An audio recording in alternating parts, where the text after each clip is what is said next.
शुरुआत में ओपी राजभर के कुछ ट्वीट से करते हैं। ये ट्वीट देख लीजिए, फेसबुक पेजेस पे उन्होंने क्या लिखा है ये देख लीजिए। आजकल सोशल मीडिया पर बहुत सक्रिय हैं और फिर मीडिया से बातचीत में भी उन्होंने कहा कि समाजवादी पार्टी में एक बड़ी टूट होने वाली है और उसके बाद पूरे देश की मीडिया में एक बवंडर समझ गया। ये उन्होंने लगा क्या सपा वाकई में टूटने वाली है। तमाम बातों से इस बात को कयास भी मिले और अभी हालिया सच्चाई ये है कि पीडीए का एक सम्मेलन हुआ मुरादाबाद में, जहां पर सपा के सांसद रुचि बीरा नहीं पहुंची। अब इसको लेकर उन्होंने सफाई दी है। उन्होंने अपनी स्थानीय नेताओं पर अपनी नाराजगी जताई है और अखिलेश यादव में भरोसा जताया है।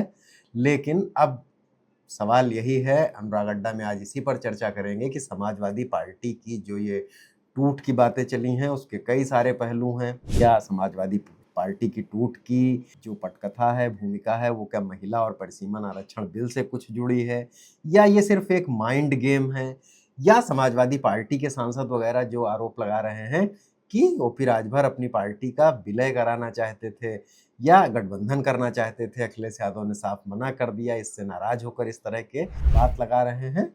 और इन कयासों में कितना दम है, आखिर अंदर खाने की बात है क्या। तो पहले ओपी राजभर की बात ट्वीट से चर्चा होते होते अब यहाँ तक आई गई है। केशव मौर्य जो कि प्रदेश के उप मुख्यमंत्री हैं, उन्होंने भी इसको लेकर कहा। तो पहली एक बात ये देखते हैं कि अभी सपा की टूट को इस बात से जोड़ा जाना चाहिए कि टीएमसी के 20 सांसद अब आ चुके हैं एक अलग पार्टी में। एक छोटी सी पार्टी जो एक कमरे में चलती थी और उसके सदस्य हैं और एनडीए के खेमे में हैं। और उद्धव ठाकरे की शिवसेना के भी 6 सांसद टूट के धार्मिक यात्राओं पर निकले और वो भी एनडीए के साथ माने जा रहे हैं। एनडीए अपना कुनबा बढ़ा रहा है। एनडीए पहले भी, भारतीय जनता पार्टी इस बार बहुमत नहीं पा पाई थी, लेकिन एनडीए के पास फिलहाल तो एक कंफर्टेबल मेजॉरिटी एनडीए गठबंधन की तो थी। फिर ये कुनबा बढ़ाने की क्या जरूरत हुई? एक वजह ये हो सकती है कि बंगाल में टीएमसी को बिल्कुल उखाड़ फेंका जाए, लेकिन फिर उद्धव पर क्या के सांसदों पर ऐसे डोरे डालने की क्या जरूरत थी, जबकि उद्धव की पार्टी तो पहले ही टूट चुकी है। उनकी पार्टी से टूटे हुए एकनाथ शिंदे मुख्यमंत्री रह चुके हैं। तो क्या ये महिला वाकई, जो ये बात की जा रही है कि मोदी सरकार इस बात की तैयारी कर रही है कि महिला और आरक्षण परिसीमन बिल के लिए जो सांसद जुटाए जा रहे हैं उसमें बहुमत का आंकड़ा कैसे पूरा हो? लेकिन ये फ्लोर मैनेजमेंट की कोशिशें तो बहुत पहले से ही हो रही होंगी, और फिर एकाएक किस तरह की बात क्यों शुरू हुई है? अब एक खेमा राजनीतिक विश्लेषकों का, नेताओं का ऑफ द कैमरा मानने वाला ये मानता है कि ये उसी की तैयारी है शायद, और अब इस तैयारी में सपा टूटेगी। शायद प्रारंभिक दौर में भारतीय जनता पार्टी ऐसा नहीं सोच रही थी, उसकी बहुत सारी वजहें हैं। समाजवादी पार्टी के बहुत सारे सांसद पहली बार जीत कर आए हैं। पार्टी का एक बेस आधार वोट बैंक है। पिछले लोकसभा चुनाव में तो उसका बहुत अच्छा प्रदर्शन भी रहा था, और अगर खराब प्रदर्शन भी माना जाए तो समाजवादी पार्टी एक वोट प्रतिशत तो ठीक ठाक ला ही रही है। और समाजवादी पार्टी की राजनीति करने वाला आदमी अपने इलाके में एक पहचान तो रखता ही है, और सत्ता में तो वो काफी दिन से नहीं है। ममता बनर्जी की पार्टी इसलिए टूटी क्योंकि वो लगातार सत्ता में चल रही थी, इसकी एक वजह ये बताई जा सकती थी, और सत्ता से बाहर हुई पार्टी टूट गई। लेकिन अखिलेश यादव तो लगभग करीब 10 साल होने वाले हैं उत्तर प्रदेश की सत्ता से बाहर हैं। पार्टी में टूट फूट, क्रॉस वोटिंग उनके लोगों ने भी की है, लेकिन पार्टी के तमाम सारी बातों के बाद भी उनकी पार्टी उस तरह नहीं टूटी टीएमसी में। उसके कुछ लोग मानते हैं कि संरचनागत कारण है, उत्तर प्रदेश के जातीय समीकरण है कि किन 2 बड़े समुदायों में उस पार्टी का बेस वोट बैंक है। फिर अब इस फ्लोर मैनेजमेंट वाले पॉइंट पर अगर विचार करेंगे तो एनडीए के पास, भारतीय जनता पार्टी के पास 240 सांसद हैं और एनडीए के पास 292 का आंकड़ा है। शिवसेना के 6 नए आने के बाद और टीएमसी के 20 मिलने के बाद अब ये आंकड़ा 318 का हो गया है। यानी अगर एनडीए चाहे तो लोकसभा में 318 मत किसी भी विधेयक के लिए ला सकती है। लेकिन अगर सिर्फ इसलिए कि महिला आरक्षण विधेयक एवं परिसीमन बिल पास ही कराना है, तो क्या उसके लिए संख्या चाहिए 362, क्योंकि एक तरह का वो संवैधानिक बदलाव वाला बिल है और उसके लिए 362 सांसदों का समर्थन चाहिए। शुरू में राजनीतिक जानकारों का यह कहना है कि शुरू में इस तरह की कोई बात नहीं थी। उसमें ये चर्चा थी कि जब डीएमके वहाँ के चुनाव में हार गई तमिलनाडु के, तब एक शायद कोशिश एनडीए की तरफ से ये की जा रही थी कि डीएमके वहाँ पर एब्सटेन कर जाए कम से कम, और अगर चाहे तो समर्थन डीएमके के लिए करना इसलिए भी मुश्किल है क्योंकि डीएमके और भारतीय जनता पार्टी की राजनीति बिल्कुल अलग अलग है। ऐसे में एक तरीका ये निकाला जा सकता था कि डीएमके उस बहस में जो अगर प्रस्ताव दोबारा रखा जाए तो पहुंचे ही ना। लेकिन कुछ दिनों पहले डीएमके ने साफ किया कि वो परिसीमन बिल का हर हाल में विरोध करेगी। उसके बाद शायद कुछ परिस्थितियां बदली हैं। डीएमके की भी मजबूरी ये है कि वो जिस पॉइंट को लेकर उत्तर दक्षिण और तमिलनाडु की अस्मिता को लेकर एक तमिल अस्मिता की राजनीति करती है, उसमें शायद उसके लिए भी ये मजबूरी हो कि वो इस तरह का स्टांस ले ही। अब ऐसे में जो है भारतीय जनता पार्टी 318 जुटाने के बाद, और भी कुछ लोग हैं जैसे आम आदमी पार्टी के कुछ सांसद हैं, 3 सांसद हैं, राजद के 4 सांसद हैं और जगन मोहन रेड्डी के पास 4 सांसद हैं। इन लोगों को कुछ सांसद आ सकते हैं एनडीए के साथ, कुछ एब्सटेन कर सकते हैं और ये सारे गणित भिड़ाए गए हैं और राजनीतिक जानकार मानते हैं कि इन सबको भिड़ाने एब्सटेन करने के बाद भी अगर डीएमके मौजूद रहती है तो सदन में, तो आंकड़ा चाहिए होगा 362 के आसपास का। 360 अगर मान लीजिए एक आध सांसद एब्सटेन रहा तो उतना मतों पर फर्क नहीं पड़ता है कि पूरी पार्टी के 22 सांसद एब्सेंट हो जाएं लोकसभा में वोटिंग के दौरान, तब फर्क ज़्यादा पड़ता है।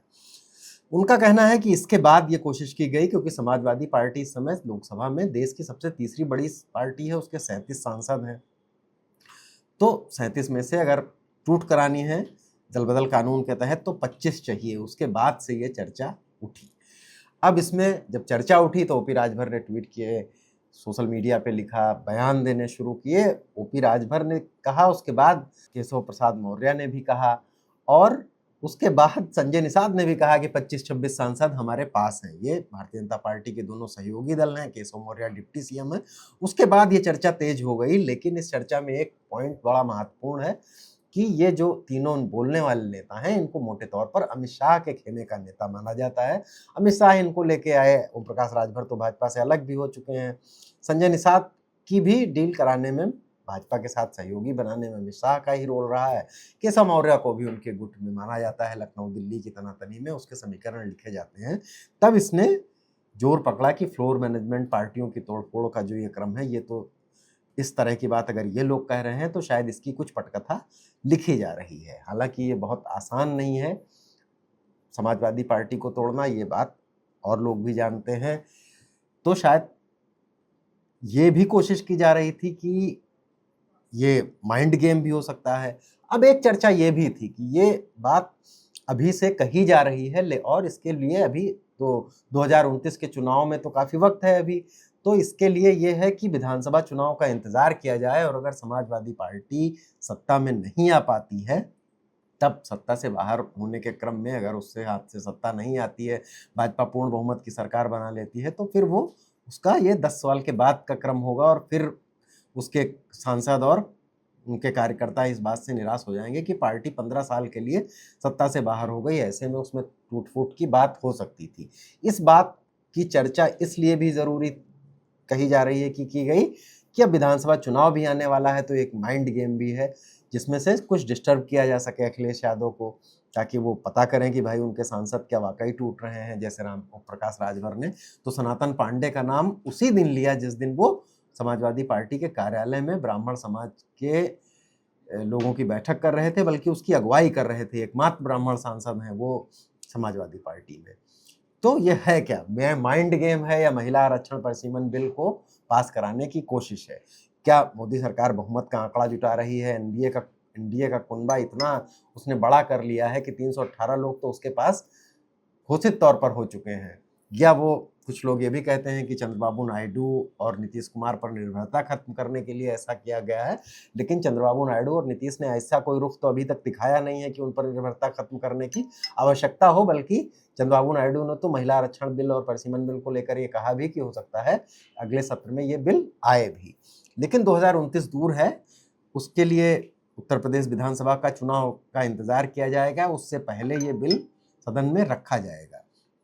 अब ये अभी तो साफ नहीं है, लेकिन जो आंकड़ा है, अगर सब कुछ कोई एब्सेंट नहीं होता है तो 362 सांसद चाहिए बिल पास कराने के लिए और तमाम सारी बातों को जोड़ लिया जाए। 318 के बाद आम आदमी पार्टी, राजद के लोग भी टूट जाएंगे। कुछ नहीं टूटेंगे, मान लीजिए कोई अपनी पार्टी की वजह से, विचारधारा की वजह से नहीं टूटता है, तो भी ये आंकड़ा 362 नहीं तो उससे थोड़ा ही कम चाहिए होगा। तो ऐसे में ये चर्चा उठी कि 25 सांसद समाजवादी पार्टी के टूट जाएंगे। अब इसमें कुछ एक नाम चर्चा में शुरू हो गए, जैसे रुचि बीरा पीडीए की मीटिंग में नहीं गई।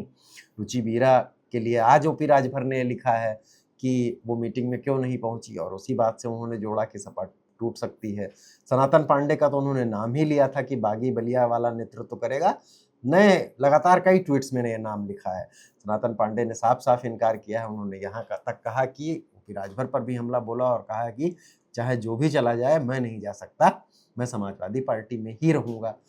अब कुछ एक कमजोर कड़ियां तलाशी जा रही हैं और राजनीतिक विश्लेषक उन लोगों को खोज रहे हैं जो समाजवादी पार्टी के साथ बहुत शुरुआत से राजनीति नहीं करते थे या समाजवादी पार्टी से वैसे नहीं जुड़े रहे हैं, और बल्कि दूसरी पार्टियों से आए हैं और खास तौर से 2024 के लोकसभा चुनाव के इर्द गिर्द आए हैं। इसमें बीएसपी से कुछ लोग आए हैं कि क्या ये उधर जा सकते हैं, उसमें संभावना हो सकती है। एक आध नाम लिए जाएं, जैसे कुछ लोग जौनपुर के सांसद हैं उनका नाम लेते हैं, बाबू सिंह कुशवाहा, उन पर मुकदमे हैं नारायण घोटाला वगैरह के। लेकिन ऐसे लोग ज़्यादा संख्या उनकी इतनी नहीं है कि वो आंकड़ा 25 के आसपास बैठ जाए। तो अब क्या माना जाए कि ये क्या है? अब इसमें ये चर्चा अभी जरूर है कि ये शायद माइंड गेम है भारतीय जनता पार्टी का, और इस माइंड गेम को कितना एग्जीक्यूट किया जा सकता है उसके लिए इस बात का इंतजार किया जाए कि विधानसभा चुनाव तक का इंतजार किया जाए। अब खबर कह लीजिए, अफवाह कह लीजिए, चर्चा कह लीजिए, इसके उड़ाने का फायदा ये होता है कि विधानसभा चुनाव से 2-3-4 चीजें होंगी। एक तो अखिलेश यादव थोड़ा सा डाइवर्ट होंगे, वो अपने नेताओं को टटोलेंगे। सांसदों में भी ये लगेगा कि क्या कोई टूट रहा है, इसका मनोवैज्ञानिक लाभ भाजपा को मिल सकता है। और ये तरीका है, संजय निषाद और ओपी राजभर दोनों बोल रहे हैं, केशव मौर्य ने भी बोला है, दिनेश शर्मा ने भी बोला है। हाँ, और इसमें सबसे महत्वपूर्ण बात यह भी है कि ये सारे लोग अमित शाह के करीबी बताए जाते हैं। तो ऐसे में हो सकता है कि भारतीय जनता पार्टी का इस तरह का कोई एक थोड़ा दीर्घकालिक प्लान भी हो सकता है कि अभी इस बात की चर्चा करी जाए और फिर विधानसभा चुनाव के बाद देखा जाएगा कि क्या होता है। अगर समाजवादी पार्टी सत्ता में नहीं आ पाई और सत्ता से फिर ये अगर भाजपा ने पूर्ण बहुमत की सरकार बना ली तो सत्ता से लगातार 15 साल बाहर रहने का एक बात हो जाएगी, जो कि थोड़ा कार्यकर्ताओं को निराश कर देती है। लोग सत्ता के साथ जाना चाहते हैं, राजनीति करने वाले, कुछ एक लोगों की बात छोड़ दीजिए। तो इसमें फिलहाल इन दोनों बातों की संभावना दिखती है। अब अखिलेश यादव इस बात को कैसे मैनेज करते हैं कि जो ये चर्चा चल रही है उसको लेकर जो कहा जा रहा है कि अखिलेश को थोड़ा डिस्टर्ब करने के लिए, वो डिस्टर्ब होते हैं या नहीं होते हैं, अपने सांसदों को कितना विश्वास में ले पाते हैं, जो एजेंसियों के जिन पर भ्रष्टाचार के मुकदमे हैं उन नेताओं को ऊपर कितना बात करके देख पाते हैं, ये देखने वाली बात होगी। लेकिन अभी फिलहाल ये चर्चा चल पड़ी है और अभी इससे समाजवादी पार्टी में, किसी भी पार्टी में थोड़ा आंतरिक असंतोष रिफ्ट होता ही है, उसको लेकर भी खबरें आती रहेंगी। अनुराग अड्डा में आज यहीं तक, कल फिर किसी नए मुद्दे के साथ आपके सामने हाजिर होंगे। तब तक के लिए इजाज़त दीजिए। नमस्कार, धन्यवाद। देखते रहिए बोले भारत। अपनी राय भी दीजिए, कमेंट कीजिए, चैनल को सब्सक्राइब कीजिए।